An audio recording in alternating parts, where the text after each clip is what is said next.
sangat dahsyat ya. Tidak ada tandingannya pola pikir dan ini. itu memang modal pertama kita, pola pikir. Betul. Meskipun saya idealis dengan apa yang saya kerjakan saat ini, saya tidak merubah pola pikir saya. Pertanyaannya sederhana, apakah cukup saya hanya menjadi seorang karyawan?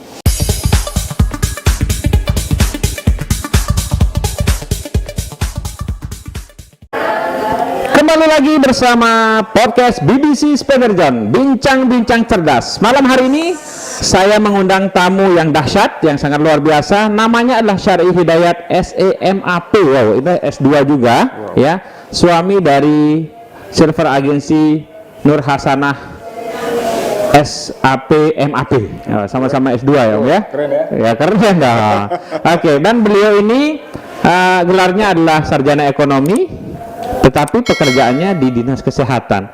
Kayaknya ada yang aneh nih. Lebih keren lagi dong berarti. Aneh apa keren sih? Keren dong. Keren ya, keren. Luar biasa. Berikan aplaus yang luar biasa kepada Bapak Syar'i Hidayat. Oke, Om Syar'i Hidayat. Saya panggil Om aja ya. Boleh Om. Atau saya panggil Opa?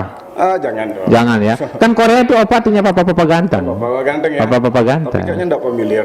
Enggak familiar ya? Familiar. Om Syar'i Hidayat Boleh. saja. Oke, selamat datang Om Syar'i di. Oke, luar biasa. Oke, terima kasih Omku. Malam hari ini kita pingin mendengar sharing dari Om Syar'i Hidayat tentang bisnis yang lagi rame di Indonesia. Karena bisnis ini diperkirakan tahun 2022 atau 2023 akan menjadi megatrend bisnis di Indonesia. Kenapa? Karena banyak sekali masyarakat kita sekarang yang penting sekali dapat penghasilan secara cepat. Dan bisnis ini semua orang bisa punya penghasilan tanpa melihat latar belakang. Hanya bagaimana mereka berpikir tentang bisnis ini. Ya, benar-benar. Jadi sukses apa gagalnya kita tergantung dari apa yang kita pikirkan. Tapi sebelum kita ngomong panjang lebar, boleh nggak dijelasin kepada mitra 3i Network di seluruh Indonesia, apa sih pekerjaan yang sebenarnya Om Syar'i lakukan saat sekarang ini dulu, ya? Atau sebelum di 3i, ya, kisah perjalanan hidup lah. Boleh di saat pacaran gitu dan ya. sebagainya. Oke, silakan Om Syar'i. Baik, semangat pagi. Pagi. Ya, kawan-kawan mitra 3i di seluruh Indonesia. Mohon izin seperti disampaikan oleh Bapak Jono Sugianto tadi, ya. Saya mohon maaf sebelum saya lanjut, saya tumben pakai topi nih, ya. Cuman saya enggak suka memangnya pakai topi, tapi karena hostnya pakai topi ya terpaksa. Asik. Oke, enggak apa-apa. Ya, baik, Bapak Ibu kawan-kawan semua, saya Syar'i Hidayat seperti disampaikan oleh Pak Jono Sugianto tadi. Ini sahabat saya, kerabat saya juga. Dan pada saat ini memang saya masih aktif sebagai seorang ASN, ya, PNS lah lebih gamblangnya. Apapun itu sebenarnya, ya masihlah sebagai sebangsa karyawan, ya, Ya, bangsawan ya, bangsa karyawan. Bangsa karyawan. Nah, Bapak Ibu semua, kalau kita bicara dengan latar belakang, saya juga bingung. Ya, kenapa? Karena saya background pendidikannya ekonomi, lalu kemudian saya lanjutkan ke administrasi, lalu kemudian saya, mohon maaf, secara kebetulan saja tugas di dinas kesehatan yang secara kedisiplinan ilmu mungkin tidak ada kolerasinya, ya, tidak ada hubungannya. Ya. Nah, dan lebih luar biasanya lagi, saya menangani sebuah bidang di mana bidang ini berkaitan dengan penanggulangan HIV/AIDS, Bapak Ibu semua. Apa hubungannya dengan gelar tadi ya? Ya. Dan itulah luar biasanya Bapak Ibu semua, di bisnis ini justru tidak mengenal latar belakang Om. Iya. Ya. Apapun latar belakang kita is okay, tidak ada masalah. Yang penting kita mau. Nah, itu dia. Jadi kalau ditanya latar belakang saya juga bingung jawabnya Om. Mau jawab dari mana? Karena mohon maaf, saya dari background pendidikan, anak ekonomi, anak administrasi, tetapi kemudian kalau kerjanya di mana? Di dinas kesehatan. Dinas kesehatan, nggak nyambung banget ya? Disambung-sambung aja dah, terserah lu aja dah gitu kan. Oke, dan perlu sahabat brilian dimanapun berada ketahui bahwa di bisnis 3i Network ini, Om Syar'i Hidayat ini sekarang posisinya di Gold Agency ya, dengan omset 100 juta masing-masing jaringan, dengan potensi penghasilan per bulan di atas 25 sampai kurang lebih sekitar 35 juta setiap bulan. Dahsyat ya? Enak gak? Enak banget ya. Enak banget ya. Enak banget. Kalau jadi karyawan berapa per bulan? Ya itulah Om. Itulah ya. Ya tahulah ya. Tahulah. Nggak lebih dari 15 juta ya. Udah itu banyak potongan pula. Potong kiri, potong kanan. Ya, kalau kita bicara tentang penghasilan konvensional Bapak Ibu semua, inilah enaknya kita di konsep bisnis ini. Kenapa? Karena memang mohon maaf, satu hal yang tidak bisa kita dapatkan di bisnis luaran Om, ya atau di pekerjaan luaran, bahwa kita akan mendapatkan pelipat gandaan. Betul, Pak betul. itu jam kerjanya kita, lalu kemudian penghasilannya kita. Kenapa? Karena mohon maaf, kalau kerja konvensional itu 2 kali 2 sampai kiamat pasti sama dengan 4. 4. Tapi kalau di konsep bisnis jaringan 2 kali 2 sama dengan, Terserah. ya terserah kita. Terserah. Kita yang nentukan. Mau kali berapa ya? Nah itu dia. Dan itu yang saya suka. Itu yang saya suka. Itulah kenapa memang saya konsen dengan bisnis ini sejak saya pertama kali diperkenalkan. Oke, tadi untuk bagaimana mengenal bisnis ini kami sudah dapat informasi dari istrinya Om ya, Bu Nur Hasanah. Katanya leadernya sampai 5 kali nyari dan itu ya. pun tidak join katanya ya. Join ya. Dan ada satu pesan terakhir sebelum saya join untuk beliau, saya bilang sama beliau sering-sering follow up saya ya.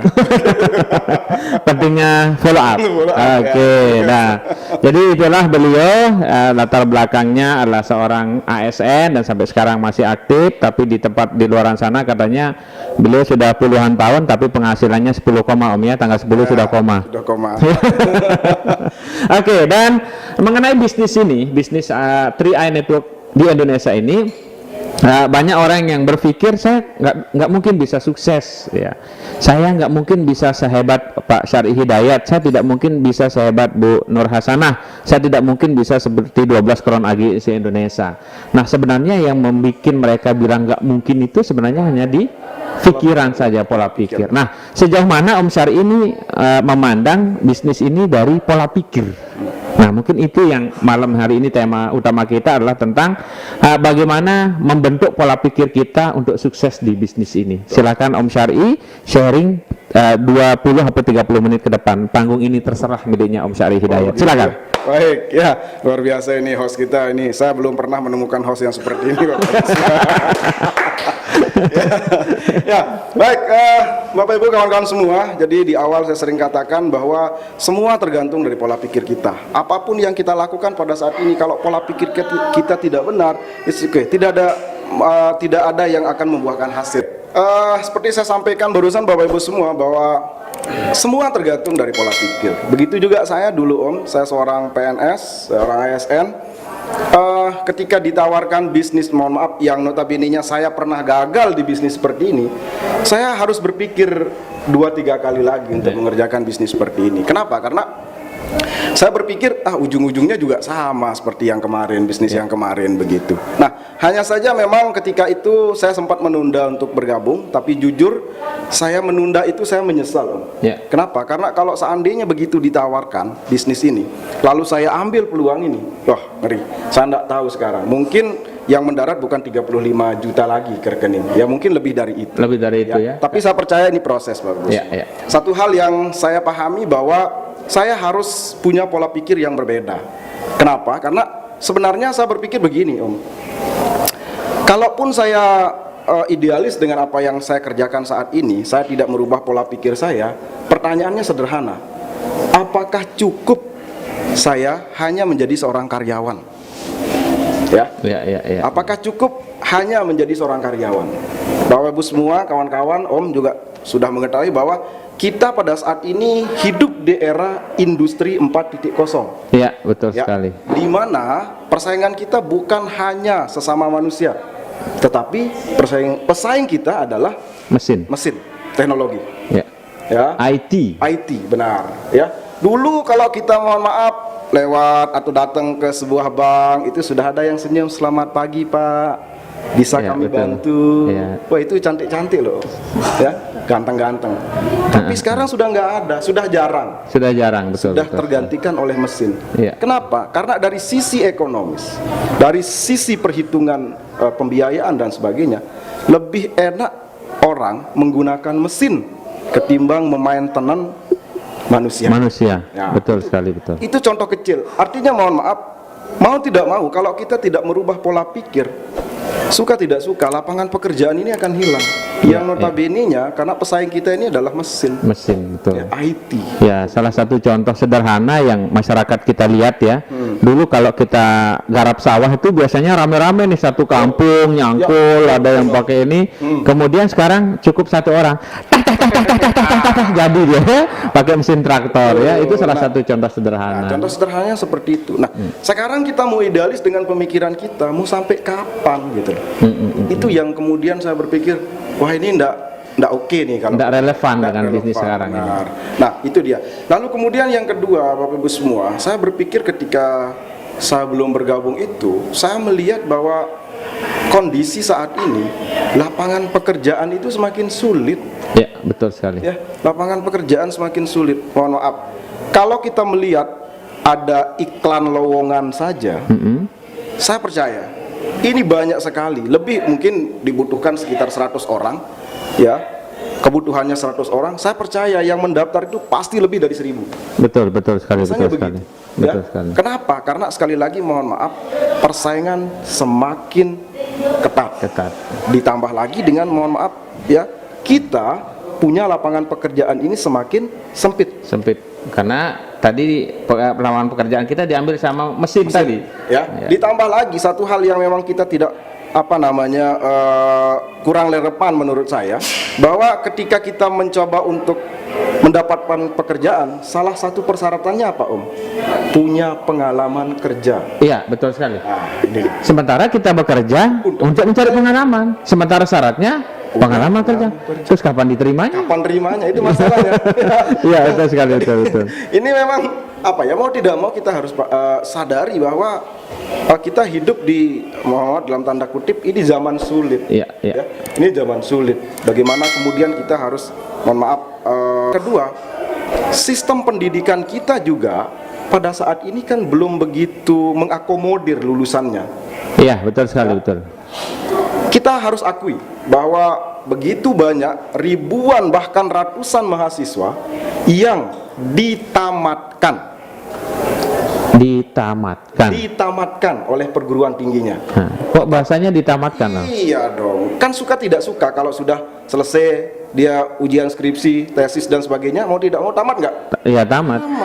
Tapi kalau kita bicara dengan kondisi seberapa banyak angka pencari kerja dibandingkan dengan lapangan pekerjaan yang tersedia. Ini.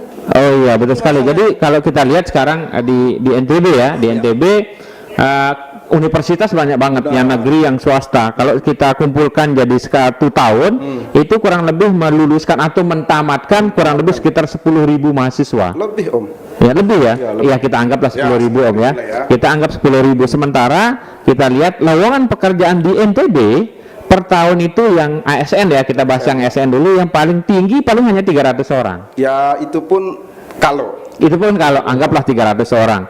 Jadi persentasenya 10.000 berbanding 300 orang, berarti 0, sekian persen. Tapi ingat, yang tahun lalu tidak lulus ASN, ngulang lagi. Yang 2 tahun lalu tidak lulus, ngulang lagi. Jadi yang dicari 300, saingannya 300.000 orang. 300.000. Nah, maksimal sampai usia 35 tahun boleh berhenti kan. Nah, habis itu sudah tidak ada kesempatan untuk kawan-kawan lagi masuk di apa yang kita sebut dengan dunia PNS-nya. Betul sekali. Nah, itu dia. Nah, itu yang kemudian saya berpikir, wah ini harus ada, kita punya terobosan. Kita harus mempunyai pola pikir yang memang, mohon maaf, kita sekolah ini tidak harus jadi PNS, tidak harus jadi karyawan, begitu. Karena bagaimanapun juga saat ini ya suka tidak suka kita harus akui bahwa kita ini kalah bersaing. Betul. Ya, kita kalah bersaing. Dan kalau kita bicara dari kondisi kita saat ini, pengangguran terbuka. Ini pengangguran terbuka. Pengangguran terbuka. Bahasa apa lagi? Ini mungkin lebih teknis ke ekonomi ya. Iya. Tapi kalau dalam pengangguran ini kan ada pengangguran tertutup dan ada pengangguran terbuka. Contoh pengangguran tertutup mahasiswa. Kawan-kawan kita yang mahasiswa ini sebenarnya pengangguran. Iya. Sebenarnya pengangguran, cuman karena statusnya mahasiswa. Oh, saya mahasiswa. Ya, sekarang di wisuda besok pagi jadi pengangguran. Pengangguran terbuka. Tadinya tertutup. Nah, Tapi kan banyak mahasiswa sekarang bisnis secara online, Ya, benar. jual baju online. benar. Dan itu memang kita apresiasi kawan-kawan kita, saudara-saudara kita yang memang dia fokus dengan hal itu. Hanya saja kalau kita banding, ini ada data. Sebentar saya akan memberikan data bahwa jumlah entrepreneur kita di Indonesia ini kalah jauh dibandingkan dengan, mohon maaf, saudara-saudara kita di negara lain. Iya. Inilah yang kemudian membuat saya harus berpikir, jalanin nggak saya AR apa enggak? Satu, saya bilang dari renungan saya, dari literatur yang saya baca, saya menyimpulkan bahwa ternyata tidak cukup hanya menjadi seorang karyawan. Iya, betul sekali, Ya. betul. Karena kenapa? Yang namanya karyawan ini, Om, gajinya kan sebulan sekali. Betul. Ya, ini mirip siklus menstruasi. Gaji datang sekali sebulan. Sebulan datangnya, seminggu sudah habis.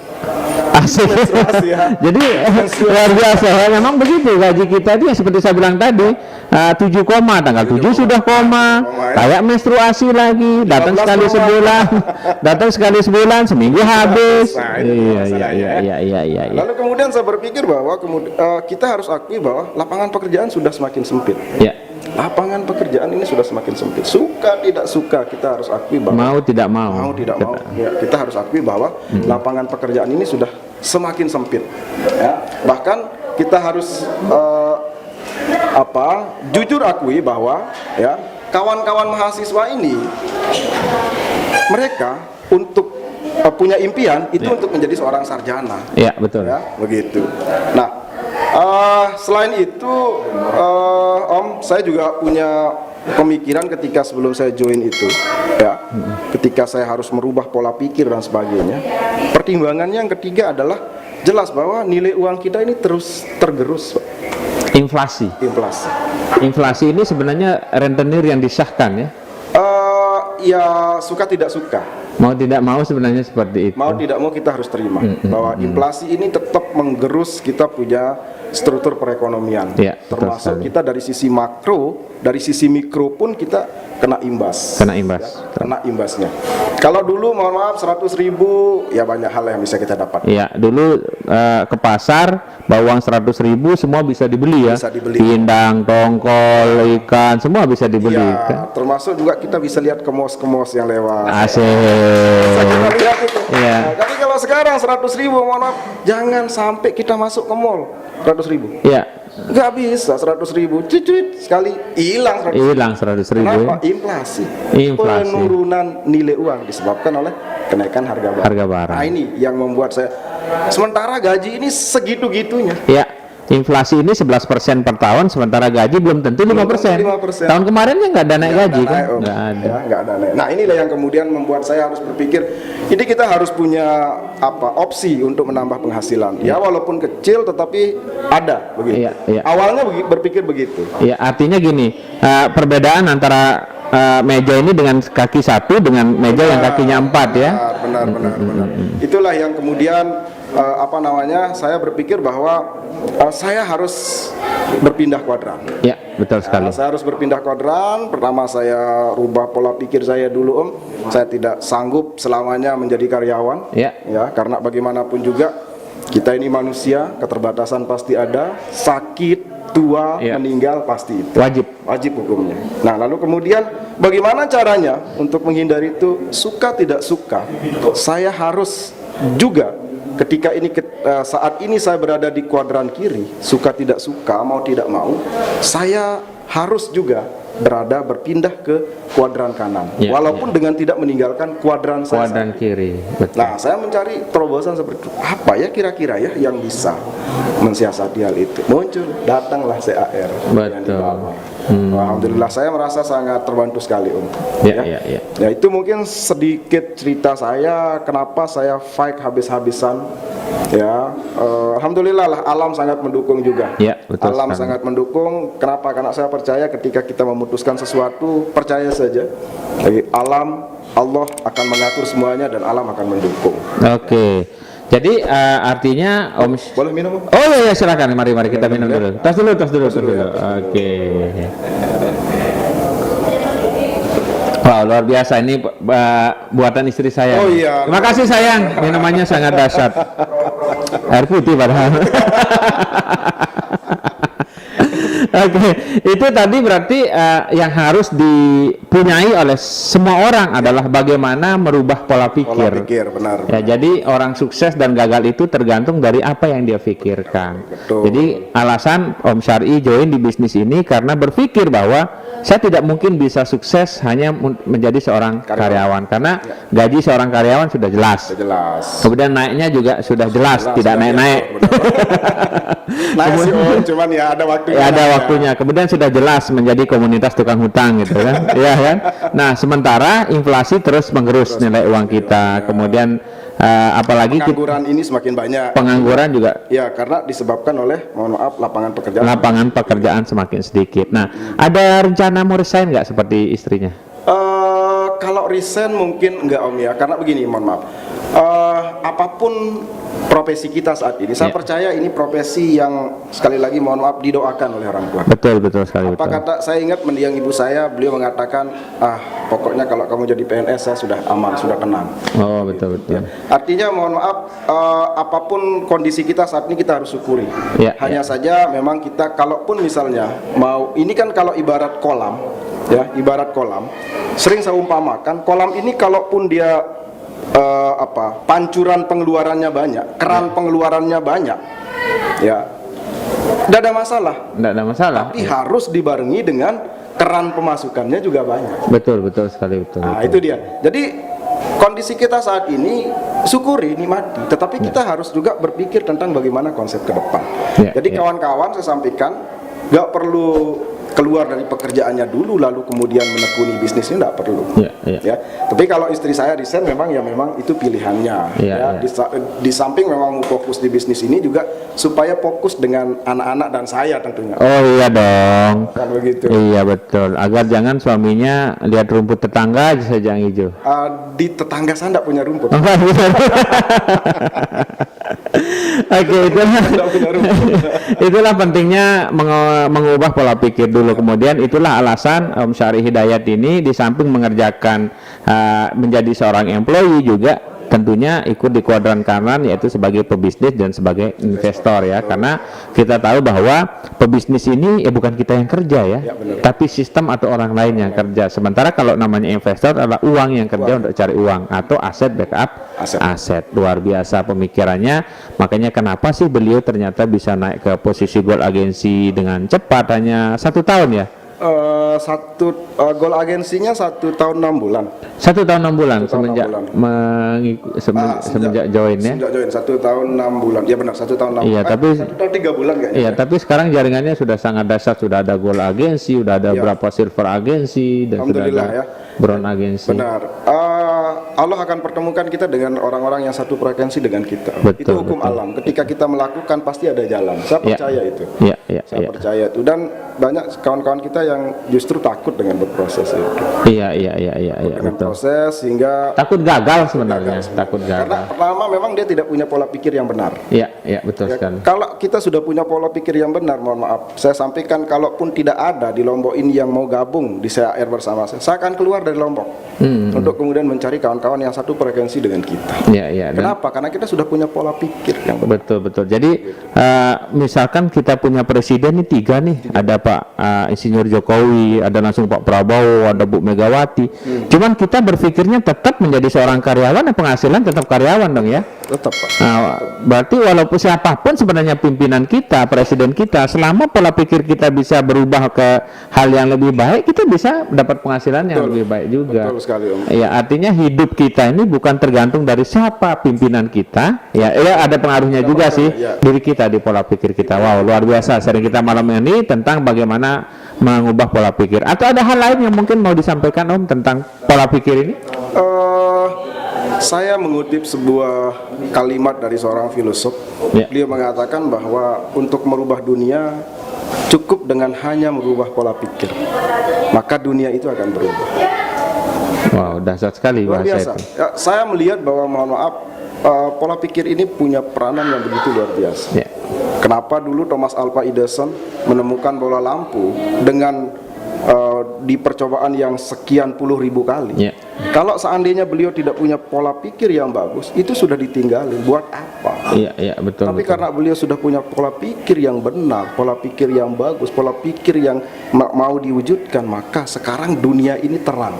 Luar biasa ya. Terang. Dahsyatnya pola pikir sebenarnya sangat dahsyat ya. Sangat. Tidak ada tandingannya Tidak pola ada. pikir Dan ini. itu memang modal pertama kita, pola pikir. Betul, betul, Kita betul. mohon maaf, katakan misalnya kita sebagai seorang karyawan, Ya. ya. Lalu kemudian kita punya penghasilan kayak tadi nih, 5 koma. Ya. Ya, 5 koma tanggal Tanggal 5 sudah koma. Ya. Lalu kemudian mohon maaf dibarengi dengan pola pikir yang tidak maju, Ya. kita bisa bayangkan.